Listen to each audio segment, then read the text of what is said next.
Today we're going to do a run through of Lullaby for Smokey by Catherine Carter. It's a simplified version and a condensed version as well. The main difference is in the left hand. Instead of arpeggiated chords, it's now just block chords. Cool, let's give it a quick run through.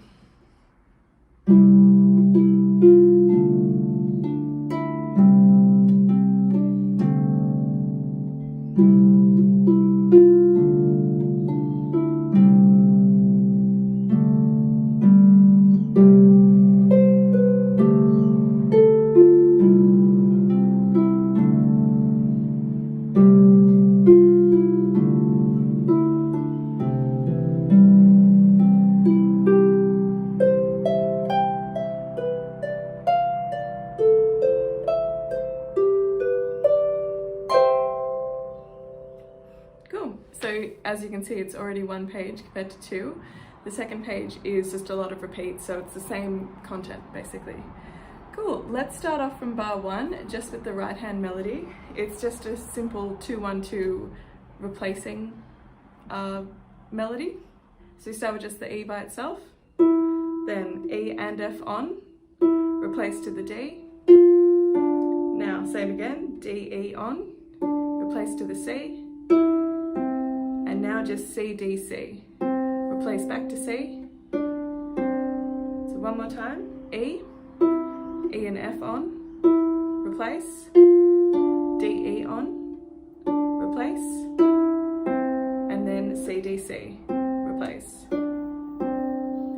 Now for the left hand, it's the same left hand pattern pretty much most of the way through. You've just got fifths, so that's C and G. It's called a fifth because if C is 1, count up 5, 1, 2, 3, 4, 5, that's up to G. And then same for D and A, a fifth there. D, E, F, G, A, that's a fifth there. So, for the first 8 bars, it's the C, G, D, A. Make sure you're coming into the palm really well when you do those. All the way in. Thumb over the top and all the way under. The only difference is in bar 8, where we also have a G, B chord after the D, A. So in bar 8, then G, B. Nice, so from the top, together. Right hand on, replace, together. Replace, and then replace. If you can try and replace the left hand and the right hand at the same time, that's a good idea. Now onto bar 5, very similar except the melody ends on the first C in bar 7. So it's just a little bit shorter with the right hand. So both on, same again, replace, and then here's where the right hand ends. So just come off there, and now the left hand has its 2 chords, the D, A, and then the G, B. So just from bar 5 again.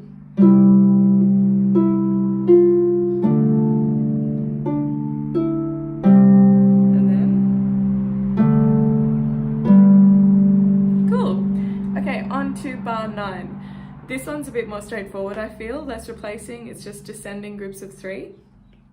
So we've got the G to start off with, and then together. Same bass pattern, by the way. Now place all 3 on with the right hand. We've got C, B, G. Different ways you can think about this, aim for the C, and it's sort of like a scale, but you're just skipping the A.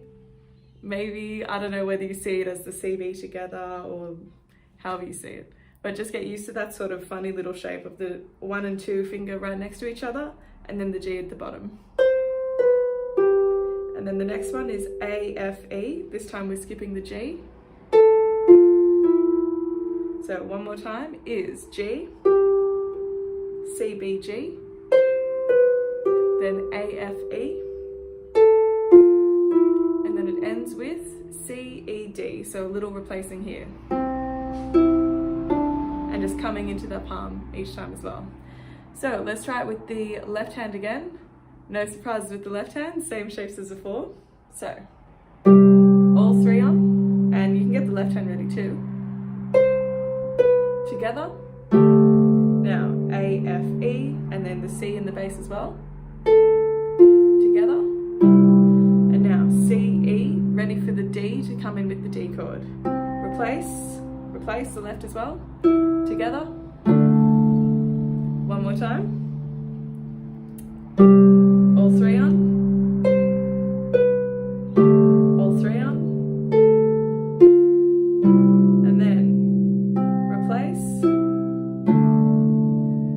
Very good. Now on to 13. Similar thing as well, descending groups of 3 for 13 and 14. So F, E, D now. D with the D chord. One more time, so that's C chord in the bass with a G. F, E, D. Together. And now, leading into bar 15, the left hand is doing a C major triad, one of my favorite things ever.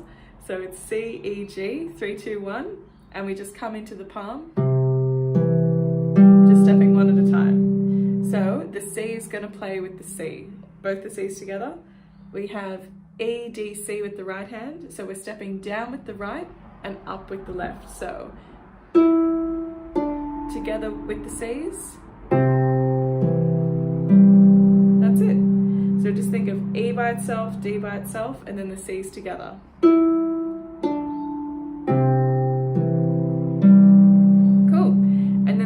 Just finishes off this line with another C major triad, amazing, and just stepping up again.